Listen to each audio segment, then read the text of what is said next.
All right, hi. So first off, ignore my long hair. I have not cut it in a long time. I know it's like K-pop-ish right now, but ignore it for now. So yes, since CardistryCon is approaching, I just want to give a quick cardistry tutorial. Just sort of like a quick idea, actually. So it's just sort of a quick little notebook idea. So it's about a closer where it sort of goes from a Charlier to something else, because I'll actually explain more about the lore a bit later on.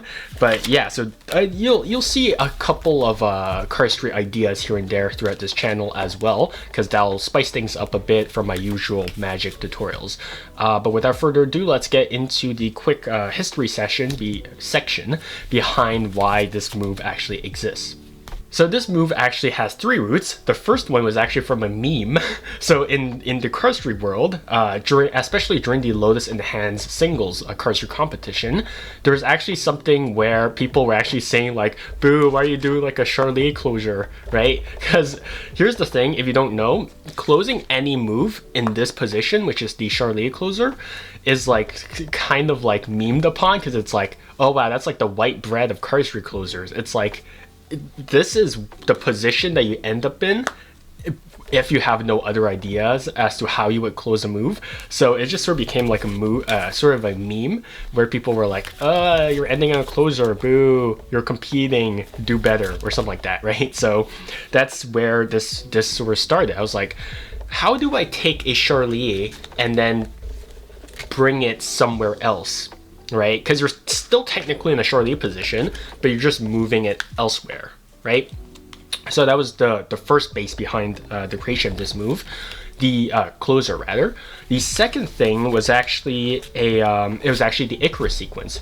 So if you don't know what the Icarus sequence is, it's basically something that Huron Low does from the Verts, which is something like this, right? This is only like the end of the Icarus sequence. But when I was doing the Icarus sequence, I didn't really like how it actually moved into a Charlier position, because then you're like here and you're like just close, which is kind of boring, because the beginning of the Icarus sequence is so full of flow, right? There's so much motion in it, and then you just end up with this, and it's like, it's very boring. So I wanted something that actually flowed with the Icarus sequence as well, right? That transitioned afterwards to the Icarus sequence, hence why this move exists. And also, during the time that I was actually making this move, I was watching a lot of Yang Nguyen cardistry videos. If you don't know who Yang Nguyen is, great flow, great simplistic moves as well. He's the guy who made Windstruck, which is just this move over here. I was hitting the table, so I can't really do that, but he made this move over here, right?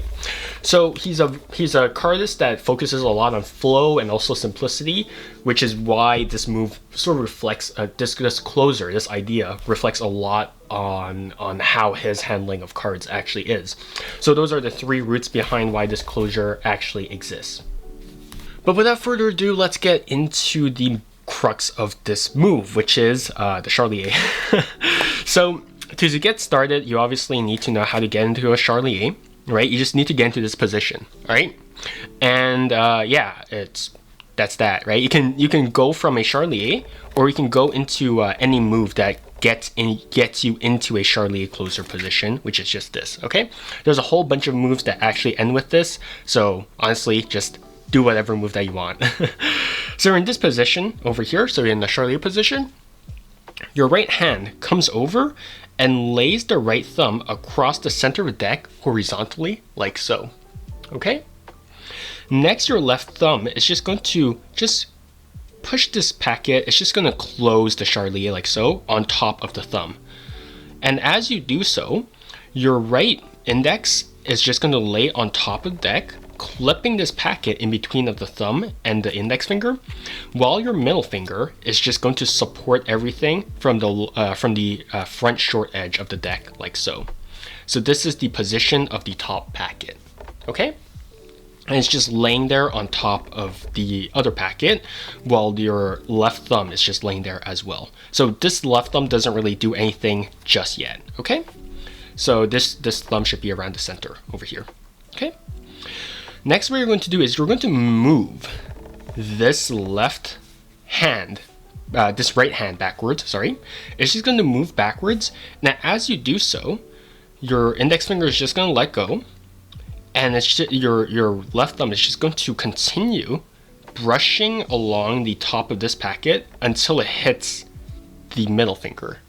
So it just goes here, and as it hits this middle finger, underneath of the top packet, this bottom packet over here is just going to lever upwards. So you're just going to apply pressure with your left pinky and ring finger, and it's just going to lever up, and it's just going to be supported by the left middle finger, just like so.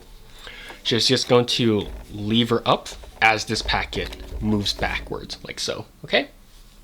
So you're in this position. And now what you're going to do now is you're going to notice that your thumbs are sort of in this position. So your left thumb is now laying across sort of the front edge of the deck over here. So it's going to be around here. Your left thumb is sort of over here, and your right thumb is going to be over here, okay? And what this gives you the opportunity to do is that now, if you just move your right thumb upwards, this packet starts to swivel around of the left thumb, like so. Okay, just going to move upwards as your left thumb moves downwards. So an upward motion and downward motion. So it's just going to swivel like so. All right, and during that moment, your middle finger is just going to be supporting the packet from the short edge. So this ensures that everything is staying together. Okay, so it's just moving upwards like so. Okay, your index finger, of course, just clears out of the way. And at some point, these two packets are just going to be clipped in between of the left thumb and the right thumb, like so. Okay, so it's just going to be clipped over here, like so. Okay, so once again, Charlier, close on the right thumb, move backwards, lever this packet up, start swiveling with the middle finger supporting from underneath, and then this packet becomes clipped in between of the thumbs, like so. Okay, you're going to continue this motion until this packet just sort of flops off from the thumbs and slips next to this packet. So there's going to be a certain point where you feel that you can no longer hold on to this packet and it'll just want to slide out. That's where you want this packet to end up. So it goes here, it straightens out, and then you continue the motion until it just lands in this V formation next to this packet over here. Okay, so now you're in this position over here. But because you were clearing your index out of the way all this time, what this means now is that your index is between of both packets, like so. Okay, so it goes here, swivel here, your middle finger moves out of the way, and now your index is in between of both packets. Okay, so this is the position that you should be in now. And now, using gravity, what you're going to do is that you're just going to bend your wrist. You're going to bend your wrist, allowing this packet to land on top of the right index finger, like so. Okay, so it's just going to flop on top of it, like so. Okay, and now using just friction, you're just going to move your index finger, which subsequently moves this packet along. Okay, so I'm not applying any sort of pressure, it's just friction. So this just moves there. So it's just, so my index finger is extended and it just moves across. So this packet drags along the face of this other packet as both short edges meet, like so. And then you can just curl in your index finger. So then it just lands flush with the other packet. So throughout the move, it looks like your index is just guiding it along the flow, okay? So it's just move backwards here, index takes over, pop, okay?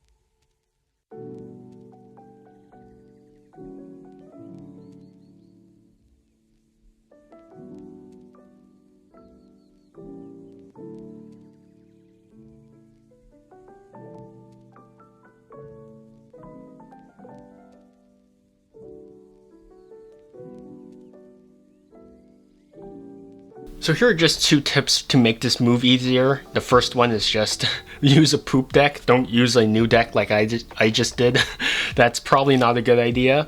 The second thing is actually to do the move fast. So if you actually do the swivel part fast, it'll be harder for the cards to actually just slip out of your grasp.